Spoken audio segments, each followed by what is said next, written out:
യൂട്യൂബിന് വിട.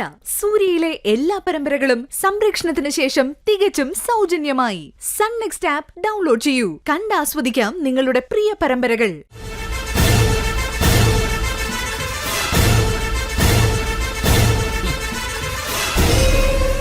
അതെ, ലക്ഷണം കണ്ടിട്ട് ഭാവന ഒരിക്കലും സൂര്യയെ വിട്ടുപോകുന്ന എനിക്ക് തോന്നുന്നില്ല. പോകാൻ സൂര്യോട്ട് സമ്മതിക്കത്തുമില്ല.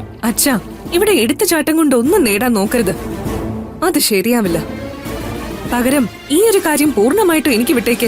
ഞാൻ കൈകാര്യം ചെയ്തോളാം. അതിങ്ങനെ പറഞ്ഞാൽ മാത്രം പോരാ. നിന്റെ ജീവിതം വച്ചാണ് നീ കളിക്കുന്നെന്ന ചിന്ത എപ്പോഴും വേണം. അക്കാര്യത്തിലെ ഏട്ടത്തിക്ക് ഒരു ടെൻഷനും വേണ്ട. ഇവളുടെ ജീവിതത്തിന് ഒന്നും സംഭവിക്കില്ല. ഹലോ, ആരാണ്? ഇത് അജയൻ പാലത്തറയല്ലേ? അജയൻ പാലത്തറ അല്ല, റോങ് നമ്പറാ. ഫോണൊന്നും ഓണാക്കാൻ പോലും പറ്റത്തില്ലല്ലോ ഭഗവാന്. ആരെ ഏട്ടാ? അജയൻ പാലത്തറാന്ന് വിളിച്ചിട്ടുണ്ടെങ്കിൽ അത് നാട്ടിൽ നിന്ന് ആരെങ്കിലും ആയിരിക്കും. പലർക്കും കാശ് കൊടുക്കാനുള്ളതാണല്ലോ. എന്താ ഏട്ടാ ഇത്? ഇത്രത്തോളം കട എങ്ങനെ ഏട്ടന് വന്നത്? Share market. അച്ഛൻ ഏതോ തട്ടിക്കൊട്ട് കമ്പനിയിലേക്ക് ആൾക്കാരെ കൊണ്ട് കാശ് ഡെപ്പോസിറ്റ് ചെയ്യിപ്പിച്ചു. അവസാനം ആ കമ്പനി കൂടും കുടുക്കി എടുത്ത് മുങ്ങി. ദേ, ഇപ്പൊ അച്ഛൻ പലർക്കും കടക്കാരനുമായി. ഇതിന്റെയൊക്കെ വല്ല കാര്യം ഉണ്ടായിരുന്നോ ഏട്ടാ? കയ്യിലുണ്ടായിരുന്ന ബിസിനസ് മര്യാദയ്ക്ക് നടത്തിയ പോരായിരുന്നു. ഇനി അതൊന്നും പറഞ്ഞിട്ട് കാര്യമില്ല ജെ. നീ നോയിക്കോ. ഈ അജയൻ പാലത്ര തോക്കാനൊന്നും പോകുന്നില്ല. നഷ്ടപ്പെട്ടതെല്ലാം ഞാൻ തിരിച്ച് പിടിച്ചിരിക്കും. ഇത് ഞാൻ കുറെ കാലമായിട്ട് കേൾക്കുന്നതാ ജയെ. പക്ഷെ എവിടെ ഒന്നും നടക്കാൻ പോകുന്നില്ല. ജയ കൊടുത്ത 10 ലക്ഷം ഒരാൾക്ക് കൊടുത്ത് സെറ്റിൽ ചെയ്തു. ഇനി എത്ര ലക്ഷം വേണോന്നറിയോ?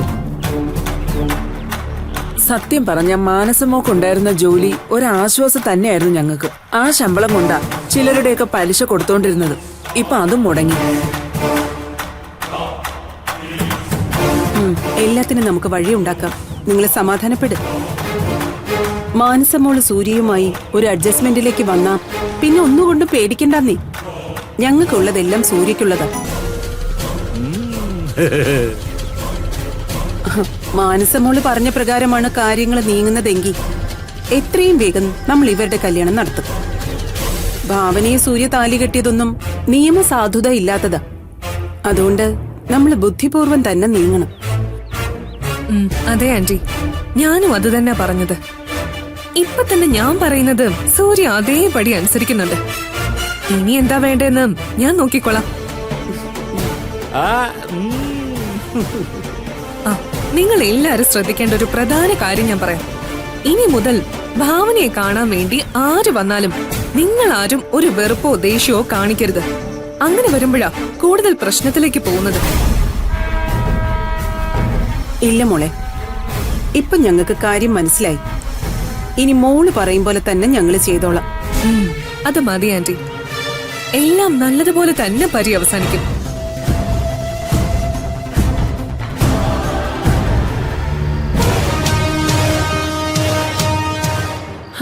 സൂര്യയുടെ മനസ്സിലേക്കും ആ പെണ്ണ് ഓടി കേറാതിരുന്നാ മതി.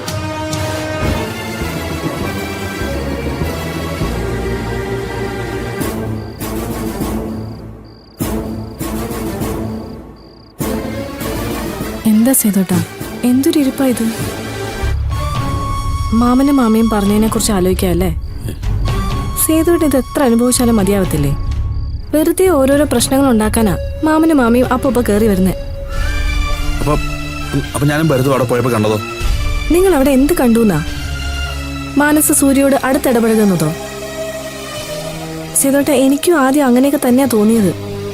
പിന്നീട് ആലോചിച്ചപ്പോ അതൊക്കെ നമ്മുടെ മാത്രം കാഴ്ചപ്പാടാണെന്ന് എനിക്ക് മനസ്സിലായി. എന്താ മായി? സേതോട്ടനെപ്പോഴും മാമനും മാമയും മാനസയെ കുറിച്ച് പറഞ്ഞതിനെ പറ്റി ആലോചിച്ചോണ്ടിരിക്കാമേ. എടാ, എന്താടാ നിനക്ക് സൂര്യയെ കുറിച്ച് ആലോചിച്ചാ പോരെ? ഭാവനയല്ലാതെ മറ്റൊരു പെണ്ണും അവന്റെ ലോകത്തില്ലാന്ന് മറ്റാർക്കറിയില്ലെങ്കിലും നമ്മക്കറിഞ്ഞില്ല. ഓക്ക് ഏട്ടനും ഏട്ടത്തെയും പറയുന്നതൊന്നും നമ്മളിനി കാര്യമായിട്ട് എടുക്കാതിരിക്കുന്ന ആ ബുദ്ധി കണ്ടോ? അമ്മയ്ക്ക് കിട്ടിയ അനുഭവങ്ങളാ അമ്മയെ കൊണ്ട് ഇങ്ങനെ പറയിക്കുന്നത്. സൂര്യ എനിക്ക് അറിയാത്തോണ്ടല്ലമ്മേ. പക്ഷെ മാനസ് നമുക്ക് അറിയത്തില്ലല്ലോ. ആലോചിക്കുമ്പോൾ ഒരുപാട് സംശയങ്ങളുണ്ട് എനിക്ക്. വർഷങ്ങളായിട്ട് അകന്നിരുന്ന സൂര്യയുടെ മാമനും കുടുംബവും പെട്ടെന്ന് നാട്ടിലേക്ക് വരുന്നു, അതും സൂര്യയുടെ വീട്ടിലേക്ക്. അമ്മേ, ഇതൊക്കെ ആ ജയനിർമ്മലാൻഡിയുടെ കളികളാണോ എന്ന് എനിക്ക് നല്ല സംശയമുണ്ട്. അങ്ങനെയൊക്കെ ചിന്തിക്കാൻ പോയാൽ അതിനെ നേരം വരുള്ളൂ സേതുട്ടാ. എത്രയൊക്കെ അകന്നു നിന്നാലും അത് മറ്റാരും അല്ലല്ലോ, ആ ആന്റിയുടെ സ്വന്തം ഏട്ടനും ഫാമിലിയും അല്ലേ. ആണുമായേ, അവരിപ്പം മടങ്ങി വന്നിരിക്കുന്നത് സ്വന്തം വീട്ടിലോട്ടൊന്നും അല്ലല്ലോ, സൂര്യയുടെ വീട്ടിലോട്ടല്ലേ. ഭാവനയുടെ അവസ്ഥ എന്താണെന്ന് നമുക്ക് എല്ലാവർക്കും അറിയാമല്ലോ. ഇനിയും വെള്ളിച്ചൻ പറഞ്ഞതുപോലെ വെറുതെ ഒരു താലി കെട്ടിയെന്ന് കരുതി നിയമപരമായിട്ട് അതിന് വല്ല വാല്യൂ ഉണ്ടോ? സേതു, എന്തിനാ നമ്മൾ ആവശ്യമില്ലാത്തൊക്കെ ചിന്തിക്കുന്നേ? നോക്ക്, സൂര്യയുടെ ഭാഗത്തുനിന്ന് ഒരിക്കലും ഭാവനക്കെതിരെയോ നമുക്കെതിരെയോ ഒരു ചതി ഉണ്ടാവത്തില്ല. ആ, അത് തന്നെയാണ് അമ്മ എന്റെ വിശ്വാസവും ധൈര്യവും. പിന്നെ എന്തിനാ സേതുട്ടാ ടെൻഷൻ അടിക്കുന്നേ? മറ്റുള്ളവർ പറയുന്നത് ചെവി കൊടുക്കാതിരുന്നാ പോരെ? സേതു, ആ പെണ്ണൊരു പാവാടാ, അതിന്റെ മുഖം കണ്ടാൽ തന്നെ അറിയാം. നോക്ക്, മറ്റാരെങ്കിലും ആയിരുന്നെങ്കിൽ ആ വീട്ടിൽ ഭാവനയെ തിരിഞ്ഞു പോലും നോക്കത്തില്ല. അമ്മ, അതൊക്കെ ശരിയാണ്. പക്ഷെ അതിങ്ങനെ തുടർന്നുള്ള അവസ്ഥയെക്കുറിച്ച് നമ്മൾ ചിന്തിക്കണ്ടേ? സേതുട്ടൻ വെറുതെ കാട് കയറി ചിന്തിക്കാനൊന്നും പോണ്ട. മോനെ, നിന്റെ മനസ്സിന്റെ ഈ കരുതൽ നല്ലത് തന്നെയാ. പക്ഷെ ഇവിടെ ഭാവനയ്ക്കൊപ്പം ഉള്ളത് സൂര്യാണ്, അതും മറക്കരുത്. നോക്ക്, ഭാവനയുടെ മനസ്സ് വേദനിപ്പിക്കുന്ന ഒരു പ്രവൃത്തിയും സൂര്യയുടെ ഭാഗത്തുനിന്ന് ഉണ്ടാവത്തില്ല. അതെ സേതുട്ടാ, നമ്മൾ ആരോടും അനുവാദം ചോദിച്ചിട്ടല്ലല്ലോ അവർ തമ്മിൽ ഇഷ്ടപ്പെട്ടതും പ്രണയിച്ചതും. അതുപോലെ തന്നെ അവർക്കറിയാം അവരുടെ ജീവിതം എങ്ങനെ ആയിരിക്കണമെന്ന്. അവിടെ മാനസിക്കൊന്നും ഒരു സ്ഥാനം ഉണ്ടാവില്ല. സൂര്യ അങ്ങനെയുള്ള ഒരാളായിരുന്നെങ്കിൽ നിരഞ്ജനൻ ആ തെമ്മാടിയുടെ പ്രശ്നത്തിൽ തന്നെ സൂര്യ ഭാവനയെ വേണ്ടെന്ന് വെച്ചിട്ട് പോവായിരുന്നു. എന്തിനാ? ധ്രുവന്റെ കേസിൽ ഭാവനയെ രക്ഷിക്കാൻ ഒരിക്കലും സൂര്യ കാണത്തില്ലായിരുന്നു.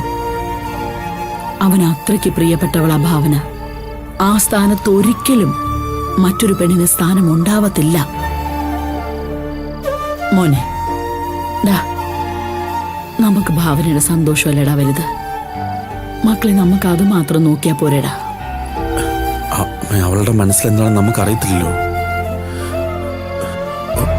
ഒന്ന് സംസാരിക്കാനാണെങ്കിലോ ഒന്ന് എഴുതി കാണിക്കാനാണെങ്കിൽ പോലും അത് കഴിയത്തില്ലല്ലോ.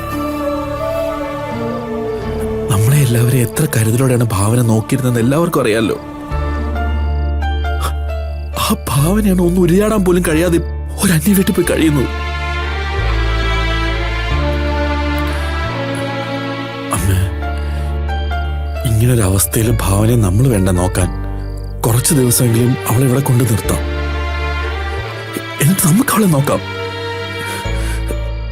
സൂര്യക്ക് എപ്പോ വേണമെങ്കിൽ ഇവിടെ വരാമല്ലോ.